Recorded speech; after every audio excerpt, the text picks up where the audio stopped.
Hey my dudes, my name is Cecilia and welcome to another week in my kitchen here in Stockholm, Sweden. This week we are making HALLONGROTTOR.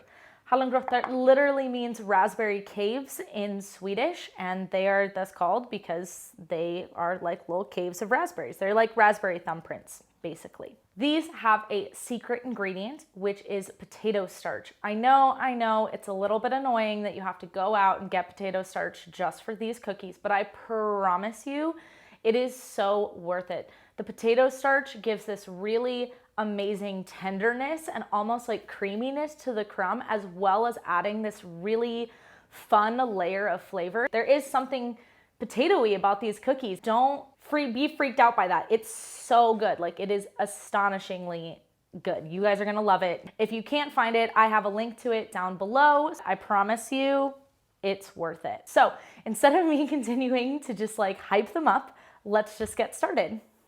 Into a bowl, place 180 grams of room temperature butter, 80 grams of sugar, 10 grams of vanilla sugar, and 2 grams of salt.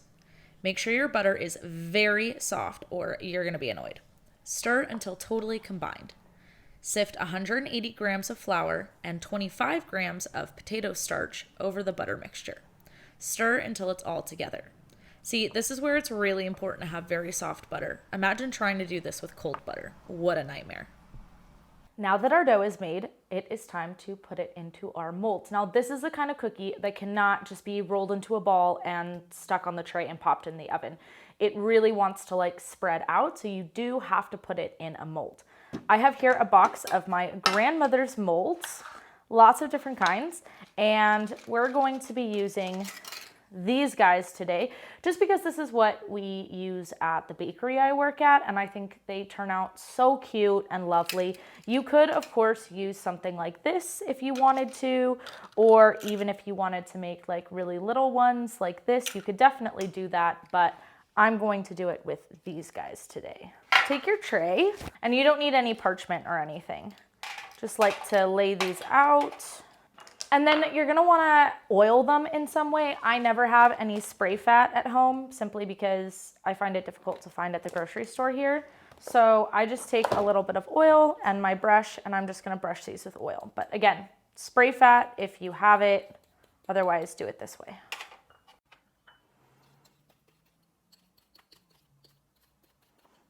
Ready to go.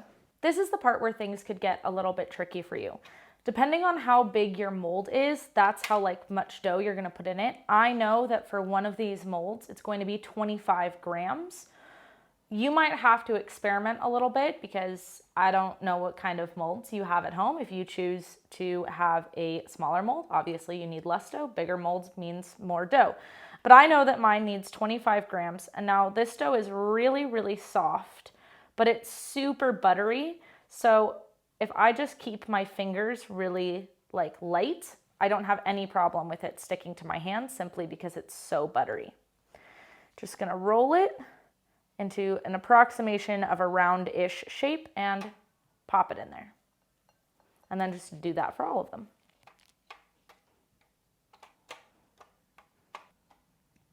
Once your dough is rounded and in the molds, you're going to start to press in with your thumb. If you find that the dough is really, really sticking to your fingers, then go ahead and use a little bit of flour. But again, this dough is so buttery that just by being gentle, I know it's not gonna stick to me. And you wanna make a really nice big hole in the dough, because the bigger the hole, the more jam goes in, and like the jam is the best part, obviously. So again, in with your thumb.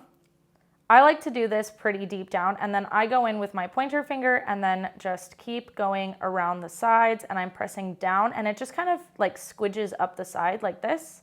And I'm also moving it around. See, like that. There, nice big hole. Now, of course, if you wanted to, you could just put your thumb in like that and then call it a day. But like, this is so much more delicious than this. So do it this way. Do it the jammy way.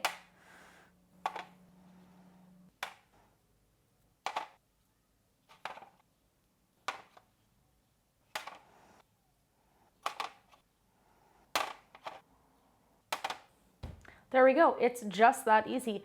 Now, I like to pop these in the fridge and let them harden up just the tiniest little bit while I clean up my bowl, I get my jam out, my oven is preheating, all of those things. It's a nice opportunity to just let them set a little bit. Now it is time for our jam. This is just, I don't know, a random raspberry jam I got at the grocery store. You can use basically any jam you want, but raspberry is, of course, the one I'm using because they are called HALLONGROTTOR. So these are usually made with raspberry, but if you only had blackberry or strawberry or whatever, you would be fine using that. I love that sound. All right. Now we want, as I said, kind of a lot in here. Let's see. We can do even more. Oh yeah, look how much jam that is. Fantastic. All right. There we go. Oh, these are gonna be so good. And you want these to be full, but not like over full, because the jam, you don't want it to like go onto the tray or anything. See, like that one is over full. You see how it's like over the line that I made? So I need to take some away.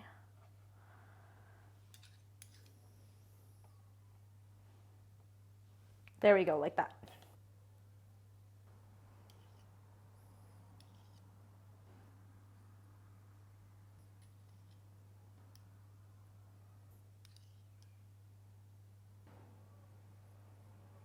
That's it. These cookies are so easy.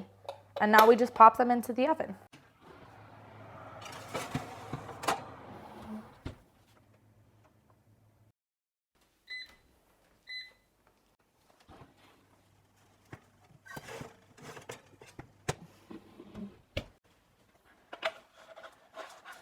Look how gorgeous these are. These are just perfect. And now all we have to do is wait until they are completely cool to taste them.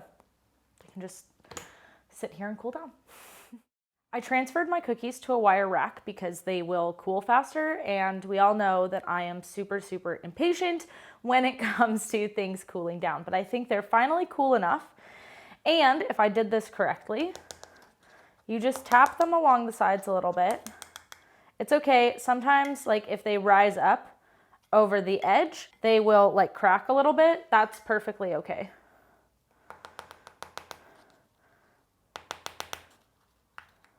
Oh yeah. Oh my goodness. Look at that. Look how beautiful that is.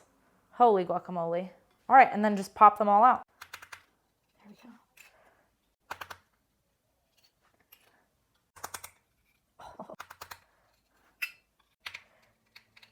Oh. Okay, that one got a little bit stuck on the side there, so then I know I should have oiled that better. And also, I probably pressed it too thin. But you know what? Just put it in the middle there. Nobody's gonna know. It's gonna be fine. Oops. Oh, see, that one also broke there, and that's okay. I wonder why. So it's gonna be an off the camera Cecilia snack later. Little Scooby snack for me. I actually kind of like it when something breaks because then I get to eat it. I feel less guilty about it. It's like it was just asking to be eaten. There we go. Gorgeous. Look how beautiful these are. And now these are definitely more on the tender side, but like that's kind of the whole point, you know? Like that's why they have that potato flour in them, is so that they can be so soft and so tender and just kind of like, they just get so buttery. So now that I've been talking about them, I'm gonna eat my little broken one here because it's just, I feel like it was asking to be eaten.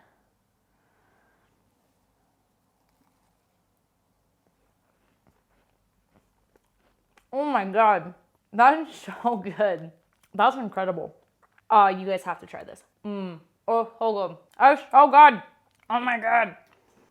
Thank you guys so much for watching. If you like this week's video, then go ahead and check out this video next. And if you would like to see any behind the scenes, how I set up for this, my grocery shopping, my planning, how I test all of these recipes, all that kind of stuff, I talk about all of that on my TikTok, which is linked down below in the description. And I just hope to see you guys around next week. Hej då!